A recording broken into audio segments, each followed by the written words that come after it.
In this video, I'll be going through DLSS and its usability throughout every single map. In the conclusion part of the video, timestamp below, I'll show my thoughts on DLSS at 1080 and 1440p. So go there if you're a 1080p gamer who just wants to see the results. For the rest of you, I'll walk you through each map and my thoughts on whether or not you should use DLSS at 1440p. Keep in mind that at the end of the day, this is my personal opinion, and DLSS may be more of a viable option for your case given your preferences. My specs should be flashing on screen now, and if they're not, they are also in the description below just so you know what I'm working with. I have about a mid to upper range GPU with 3070 Ti, so I would love to test this with something like a 3050, but I don't have the money to get that. So keep in mind though that you'll probably see roughly the same amount of percentage gain on FPS, and I'll explain some of the numbers as to why they look funky as we go through. But with all that out of the way, let's get into comparisons. First off, on factory without DLSS, I was getting roughly in the mid 110 range, so 113, 114 FPS. When I switched to quality, I gained over 50 FPS and went to roughly 168 to 170 FPS on average. Switching to balanced, I gained another rough 20 FPS to roughly 190. And then finally with performance, we gained another 25 FPS to go to around 215. DLSS in factory is probably one of the best case scenarios to use DLSS.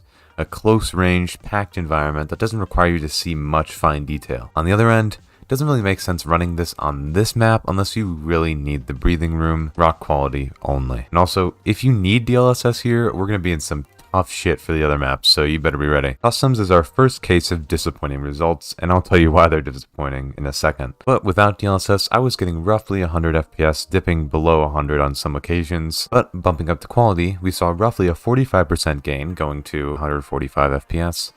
Then jumping all the way to performance, skipping balanced, we weren't able to gain any improvement to our FPS, sitting at max 150. And this is due to the low GPU usage bug that I've talked about 1,000 times already in the previous two videos. For this resolution on customs is mainly close range, especially if you're in dorms and stuff like that, but there could also be some longer range engagements. I would also stick to quality here as well for 1440p, so you don't see that much of a difference. However, if you're really struggling for performance, maybe go for balanced, but I wouldn't go for performance in nearly any case, including on customs. Switching over to Interchange, we saw roughly the same FPS at 95 to 100 average without DLSS on. Then, switching to quality, we went to 120 FPS. Not as big of an improvement as it was on customs. Going straight to performance, we went to 125 FPS, but then suffered from the low GPU usage bug, so it didn't really matter. For Interchange, I think you could rock balanced if you really need it. Obviously, the higher quality, the better, but Interchange is one of those scenarios where it's mainly close range, so you won't suffer as much from the negative effects of DLSS, especially in motion. Now Reserve, I was seeing roughly the same FPS as customs at 100 on average, but then we switched to quality and our FPS gain was marginal, 20 at best. And of course, switching to any different mode didn't help at all, with the low GPU usage bug still being a thing. Reserve is one of the first maps that I actually wouldn't recommend DLSS on unless you're rocking underground a lot of the time. If you're above ground though, you're likely going to be in a lot of longer range engagements, especially near the train park. Is that what it's called? Train yard? I don't know. If you're near there, if you're sniping up on dome, you don't want to have DLSS on, just so that you can see everybody as clear as possible from the furthest ranges. If you're trying to shoot longer ranges with a red dot, then do not use DLSS. But if you're using a scope, DLSS actually works pretty well, and the picture through it looks pretty clear, and I'll show some of that on screen right now. But yeah, if you're sniping on Reserve and you have a scope, then go for it.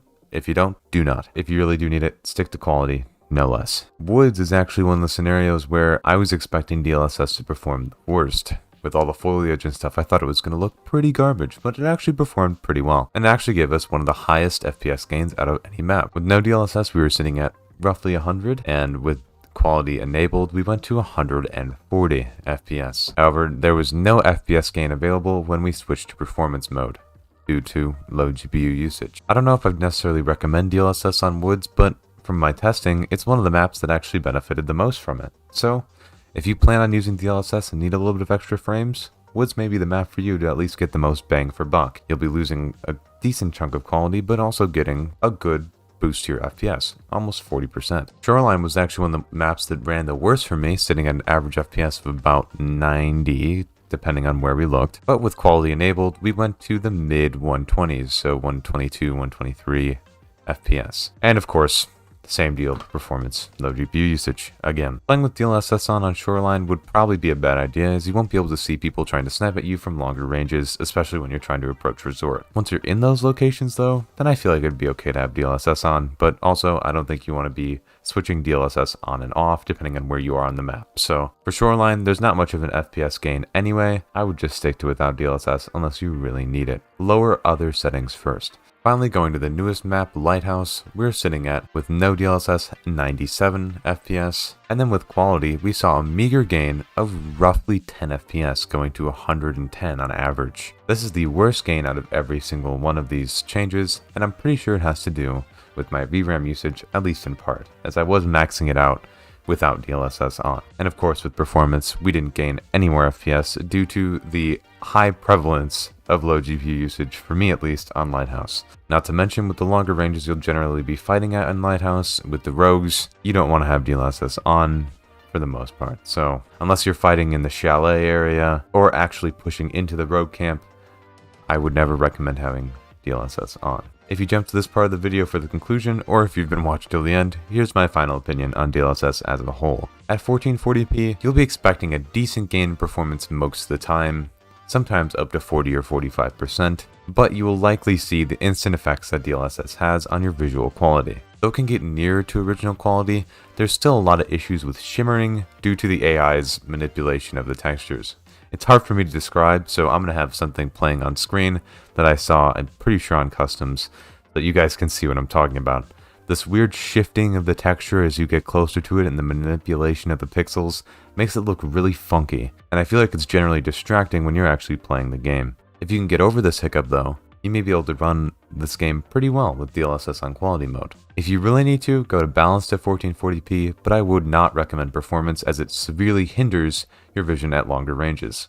At 1080p though, from the testing that I did before I got my new monitor, quality was the only option that I'd ever go with, and even then, the image quality suffered heavily. DLSS just doesn't look sharp enough at 1080p in the slightest, and it makes seeing it range extremely difficult even at the highest setting. I would only run this if you absolutely have to on any map at all, and even then I would recommend lowering your other settings first before even trying to touch DLSS. So in short, for 1080p, use DLSS as a last resort. For 1440p, you don't have to use it as a last resort, but be very careful because sometimes it may cost you your life. Also, as far as DLSS within scopes go, there was a huge issue with this when it first came out, and as far as I can tell, that is completely gone, and actually zooming through scopes is fairly nice. So if you need extra FPS when you're zooming in through scopes at longer ranges, then you might be actually able to use DLSS. However, if you're not using a scoped rifle, but you're still in a longer range map, then I'd recommend to play with DLSS off, just so that you can see people at longer ranges easier. One more thing that I wanted to add before we end the video is that DLSS, to me, in general, is too little too late. The fact that it's only compatible with Nvidia 20 and 30 series cards makes it kind of a bum move, especially since most 20 and 30 series cards can run Tarkov fairly well, especially at a playable frame rate at that. In general, I'm much more interested to see how FSR 1.0 acts when it's added to the game, as that will be much more widely compatible even with older series Nvidia cards such as like a 1060, so you bet I'll be looking into that the second that comes out. But for now, let me know what you guys think about DLSS in the comments below, and make sure to like, subscribe, all that jazz. More videos will be coming out on the channel soon, and thank you all so much for all your support. For now, this is Clem, locking out. Later.